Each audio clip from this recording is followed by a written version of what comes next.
अस्सलाम वालेकुम student, I hope you are all fine.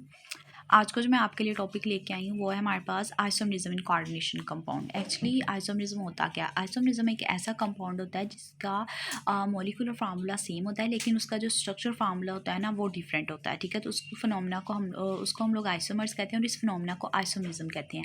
Isomerism की जो है दो टाइप्स होती हैं, एक स्ट्रक्चरल आइसोमरिज्म और दूसरा आता है स्टीरियल आइसोमरिज्म। ठीक है, जिसको स्पेस आइसोमरिज्म भी कहा जाता है। ठीक है, ओके हम लोग स्टीरियो आइसोमरिज्म जो है ऑलरेडी हम लोग जो है वो उसके बारे में डिस्कस कर चुके हैं। ठीक है, ये टॉपिक रहता था स्ट्रक्चरल आइसोमरिज्म का। ठीक है, और ये मोस्ट इंपॉर्टेंट टॉपिक है आइसोमरिज्म इन कोऑर्डिनेशन कंपाउंड। इसके अंदर स्ट्रक्चरल आइसोमरिज्म के अंदर बेसिकली क्या होता है, सेम मॉलिक्यूलर फार्मूला होता है लेकिन डिफरेंट है वो स्ट्रक्चर फार्मूला होता है। ये S.F का मतलब ये कि स्ट्रक्चर फार्मूला उसका डिफरेंट होता है। ठीक है, सारी बात है। स्ट्रक्चर आइसोमरिज्म की हम लोग डिस्कस करें तो उसके अंदर जो स्ट्रक्चर फार्मूला होता है वो डिफरेंट होता है। ठीक है, स्ट्रक्चर आइसोमरिज्म की जो है वो 5 टाइप्स हैं। नेक्स्ट वो हम लोग डिस्कस करते हैं। सबसे पहली जो टाइप है दैट इज़ आयनाइजेशन आइसोमरिज्म। ठीक है, इसका नेम इंडिकेट कर रहा है कि इसमें हम लोग ये देखेंगे कि कौन सा जो है वो आयोनाइज होगा। ठीक है, आयनाइजेशन आइसोमरिज्म के अंदर हम लोग ये देखेंगे कौन सा आयन जो है वो आयनाइजेशन होगा, उसकी जो है आयनाइज होगा। ठीक है, इसके अंदर बेसिकली हम लोग पहले सबसे ये देखते हैं कि जो हमारे पास आयनाइजेशन होती है ना, इसके अंदर बेसिकली अगर आप लोग इसकी जो एग्जांपल्स देखें तो इसमें बेसिकली इंटरचेंज होती है। ठीक है, मतलब हमारे पास ये है कोऑर्डिनेशन स्फीयर। ठीक है, कोऑर्डिनेशन स्फीयर के अंदर यहाँ पे आप देखें, यहाँ पे मॉलिक्यूलर फार्मूला तो है वो सबका सेम है, लेकिन जो स्ट्रक्चर फार्मूला है ना वो डिफरेंट है। क्रोमियम हमारे पास यहाँ पे अमोनिया, ब्रोमाइड आयन और यहाँ पे सल्फेट। सेम जो इसका दूसरा आइसोमर है वो है क्रोमियम और ये हमारे पास ये लिगेंड है अमोनिया। ठीक है, और ये सल्फेट अंदर आ गया, ब्रोमाइड यहाँ पर बाहर चला गया।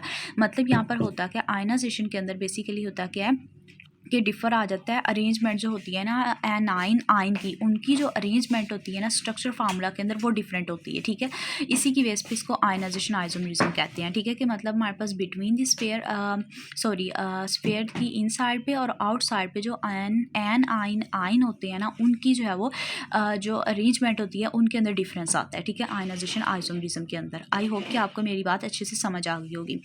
जहाँ पर सल्फेट आउटसाइड द स्फीयर होता है ना प्रेजेंट, उसके जिस कोऑर्डिनेशन कंपाउंड के अंदर कॉम्प्लेक्स के अंदर उसके जो है वो कलर वायलेट होता है, और जहाँ पर bromide ion outside the sphere होता है ना उसका जो है वो कलर होता है रेड। ठीक है, ये मैंने हाईलाइट अच्छे से कर दिया। अब बेसिकली हम लोग को किस तरह पता चलेगा कि जो हमारे पास आइसोमर्स ऑब्टेन हुआ है वो यहाँ पहले वाला है या दूसरे वाला है। ठीक है, तो इसके लिए हम लोग क्या करते हैं, इस कंपाउंड को जो है मतलब इन जो भी कंपाउंड हमारे पास ऑब्टेन हुआ उसको डिसॉल्व करते हैं। ठीक है, उस सॉल्वेंट के अंदर। ठीक है, उस सॉल्वेंट के अंदर हम लोग क्या करते हैं, कंपाउंड ऐड कर देते हैं। ठीक है, AgNO3 और दूसरा कंपाउंड है BaCl2। हाँ, बेसिकली होता हमारे पास क्या, तो अगर हमारे पास PPT ऑब्टेन हो AgBr के प्रेसिपिटेट, PPT इसको कहते हैं, PPT स्टैंड फॉर प्रेसिपिटेट। ठीक है, तो अगर तो हमारे पास ऐसा है AgBr ऑब्टेन हो, प्रेसिपिटेट ऑब्टेन हो, तो हमें फ़ौरन पता चलता है कि जो ब्रोमाइड था वो प्रेजेंट था आउटसाइड द स्फीयर। ठीक है, ये होता है पूरा, इसको स्फीयर कहते हैं, कोऑर्डिनेशन स्फीयर। तो ये हमारे पास आउटर स्फीयर है, तो इसका मतलब वो आउटसाइड द स्फीयर था, तो मतलब ये वाला आइसोमर हमारे पास ऑब्टेन हुआ था। अगर हमारे पास PPT ऑब्टेन होते हैं BaSO4 मतलब, तो हमें फ़ौरन पता चलता है कि ज़ाहिर बात है सल्फेट जो है, जो आउटसाइड द स्फीयर जो हमारे पास आयन प्रेजेंट होता है वो फ़ौरन करता है कि मैं इसके साथ जो है वो इंट्रैक्ट कर लूँ। ठीक है, वो उसके साथ फ़ौरन जो इंट्रैक्ट कर लेता है, तो इसलिए हम लोगों को पता चल जाएगा कि ये SO4 वाला जो है वो आइसोमर हमें ऑब्टेन हुआ था।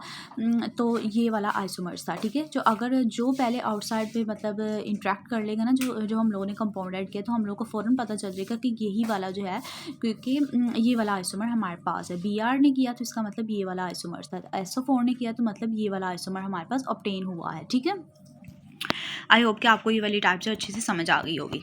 नेक्स्ट दूसरी टाइप हम लोग करते हैं hydrate isomerism. Hydrate isomerism, hydrate का मतलब नाम से ज़ाहिर है रिलेटेड टू वाटर मॉलिक्यूल। इसके अंदर बेसिकली होता ये है कि हमारे पास ये क्रोमियम हेक्सा वाटर मॉलिक्यूल है और साथ में क्लोराइड है। ठीक है, 3 क्लोरीन है। ठीक है, sorry chloride ion, actually I am talking about chloride ion. ठीक है, यहाँ पे क्लोराइड आयन है, उसका कलर वायलेट होता है।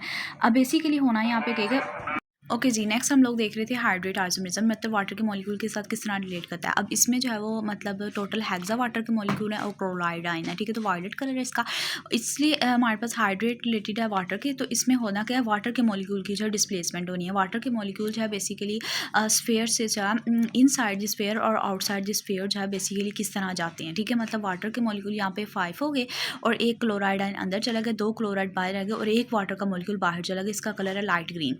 अब वाटर के मॉलिक्यूल 4 हो गए यहाँ पर,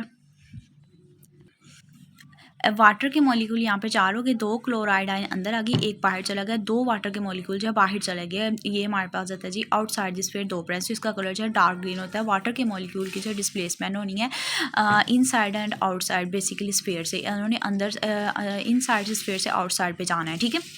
नेक्स्ट हमारे पास आता है थर्ड जो टाइप है ना, ये मोस्ट इंपॉर्टेंट टाइप और इंटरेस्टिंग जो है type of the isomerism, that is linkage isomerism. इसमें हम लोग डायरेक्ट इसकी एग्जांपल देख लेते हैं। मैं डायरेक्ट आप लोगों को इसीलिए एग्जांपल बता रही हूँ ताकि आप लोगों को अच्छे से समझ आ जाए, ठीक है। ये हमारे पास कोबाल्ट, साथ में 5 जो अमोनिया अटैच है, और यहाँ पे हमारे पास आता है जी NO2, ये ग्रुप लिगेंड अटैच है, ठीक है, और 2 क्लोराइड आयन बाहर प्रेजेंट है आउटसाइड द स्फीयर, ठीक है। अब बेसिकली सेम जो है अगर हम लोग देखा जाए तो इन सब में आप लोग देखेंगे मोलिकुलर फार्मूला जो है सब में सेम है, इसमें भी सेम है, इसमें, लेकिन फार्मूला डिफरेंट कहाँ पे है, स्ट्रक्चर में डिफरेंस आ रहा है। ये हमारे पास आता है नाइट्रो आयन है, लेकिन यहाँ इसको जो है वैसे नाइट्राइट आयन कहते हैं, नाइट्राइट कहते हैं, नाइट्रीडो भी कहते हैं, ठीक है, इसको जो है नाइट्राइट कहते हैं, ठीक है। ओके, ये आयन है, तो सेम इसमें 1 ऑक्सीजन है, सॉरी 2 ऑक्सीजन है और 1 नाइट्रोजन है। सेम इसमें भी आप लोग देख लें 2 ऑक्सीजन है और 1 नाइट्रोजन है। अब बेसिकली होता है इसके अंदर क्या है, लिंकेज आइसोमरिज्म इसको इसलिए कहा जाता है कि यहाँ पे सेंट्रल मेटल एटम है कोबाल्ट, इसके साथ यहाँ पर लिंक करेगा नाइट्रोजन, ठीक है, क्योंकि लिगेंड है तो नाइट्रोजन इसके साथ जो है वो लिंक करेगा, ठीक है, अटैच होगा, ठीक है। अब यहाँ पर कोबाल्ट है तो इसके साथ जो है वो ये भी यहाँ पे एज अ लिगेंड के तौर पर एक्ट करा है, यहाँ पर जो है ऑक्सीजन इसके साथ जो है अटैच होगा, ठीक है। तो ये हमारे पास ऐसा जो है वो बेसिकली लिगेंड जिसके पास टेंडेंसी होती है, एबिलिटी होती है कि मोर देन 1 एटम वो बेसिकली क्या कर सकता है, लिंक कर सकता है सेंट्रल मेटल एटम के साथ। तो ऐसे लिगेंड को हम लोग क्या कहते हैं, एम्बीडेंटेट लिगेंड कहते हैं। ये एक्चुअली हम लोग देख लें, आप तो मोलिकुलर फार्मूला तो इन दोनों का सेम ही है ना, लेकिन स्ट्रक्चर फार्मूला जो है डिफरेंट है, ठीक है। लेकिन यहाँ से नाइट्रोजन जो है सेंट्रल मेटल एटम के साथ लिंक करेगा, यहाँ से ऑक्सीजन करेगा। तो ऐसा जो लिगेंड होता है जिसके पास एबिलिटी होती है कि वो मोर देन 1 एटम, क्योंकि ऑक्सीजन डिफरेंट एटम है, नाइट्रोजन डिफरेंट है, ठीक है, oxygen nitrogen both are different atom, तो मोर देन 1 एटम जो है बेसिकली उसके पास टेंडेंसी होती है कि वो लिंक कर सकता है सेंट्रल मेटल एटम के साथ। तो ऐसे हम लोग लिगेंड को क्या कहते हैं, एम्बीडेंटेट लिगेंड कहते हैं, ठीक है। यहाँ पर हम लोगों ने लिंकेज आइसोमरिज्म के अंदर पढ़ा एम्बीडेंटेट लिगेंड किसको कहते हैं, जिसके पास टेंडेंसी होती है कि मोर देन 1 एटम वो लिंक कर सकता है सेंट्रल मेटल के साथ, उसको एम्बीडेंटेट लिगेंड कहते हैं। ओके, नेक्स्ट हमारे पास है थर्ड जो type of the isomerism, structure isomerism जो that is coordination sphere isomerism. Coordination sphere isomerism नाम से जाहिर है कि इसके अंदर मोर देन 1 कोऑर्डिनेशन स्फीयर होगा, ठीक है। इसके अंदर बेसिकली क्या होती है कि एक्सचेंज ऑफ लिगेंड्स है between these 2 coordination sphere.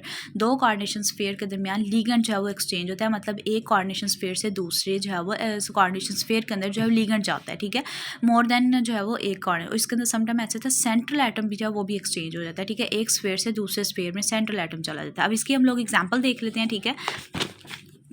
This is the example of platinum है, 4 हमारे पास यहाँ पे अमोनिया है, और प्लाटिनम जो है वो 6 जो है यहाँ पे क्लोराइड आयन है। अब बेसिकली होता है कि ये एक आइसोमर है। अब दूसरी आइसोम देख लें, कोऑर्डिनेशन स्फीयर जो है 2 हैं, ठीक है, ये कोऑर्डिनेशन स्फीयर आइसोमरिज्म की है, ठीक है। दूसरे प्लाटिनम है, 4 सेम अमोनिया। अब यहाँ पे 6 जो है क्लोराइड आयन थे, 2 उधर चले गए हैं और 4 यहाँ पे रह गए, ठीक है। ये देख लें 4 यहाँ पे रह गए और 2 यहाँ पर आ गए, ठीक है। तो ये बेसिकली का एक्सचेंज ऑफ लिगेंड हुई between these 2 coordination sphere. Okay, now the second time of the copper है यहाँ पे, ठीक है, 4 हमारे पास ammonia as a ligand attach है, यहाँ पे प्लाटिनम है सेंट्रल एटम, और यहाँ पे 4 क्लोराइड आयन अटैच है, ठीक है। अब यहाँ पे सेम है एज इट इज़, बेसिकली क्या हो गया, मतलब सेंट्रल एटम भी जो है वो भी एक्सचेंज हो सकता है। यहाँ पे प्लाटिनम आ गया, ठीक है, अमोनिया के साथ प्लाटिनम हो गया, यहाँ पे ये देखें ना दूसरा इसका इसमें प्लाटिनम हो गया अमोनिया के साथ, वहाँ पर कॉपर है, ठीक है, और यहाँ पर कॉपर था, मतलब क्लोराइड के साथ यहाँ पे प्लाटिनम था, तो यहाँ पर कॉपर आ गया। Exchange of central metal atom भी होता है और एक्सचेंज ऑफ लिगेंड भी होता है बिटवीन दीज 2 सेंट्रल एटम, ठीक है, sorry coordination sphere. Okay,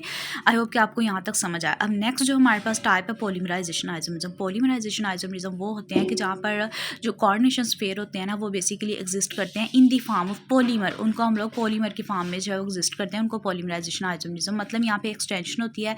polymerisation basically poly मतलब लॉन्ग चेन को कहते हैं। हमारे पास एक्चुअली जो रेफर करता है ना, हमारे पास जो ऑर्गेनिक केमिस्ट्री के अंदर पॉली जो है ना उसका मतलब होता है कोई लॉन्ग चेन हमारे पास कुछ बन जाना, ठीक है। अब यहाँ पर बेसिकली एग्जांपल आप देखें, प्लाटिनम है, साथ में 2 अमोनिया अटैच हैं, 2 क्लोरीन है, ओके, एक ही कोऑर्डिनेशन स्फीयर है। यहाँ पे देखें 2 कोऑर्डिनेशन स्फीयर जो है बने हुए हैं, ठीक है। बेसिकली यहाँ पे 2 कह रही हूँ कोऑर्डिनेशन में, मतलब लॉन्ग चेन बन गई है ना, यहाँ की निस्बत अगर देखा जाए तो लॉन्ग बनी हुई है, ठीक है।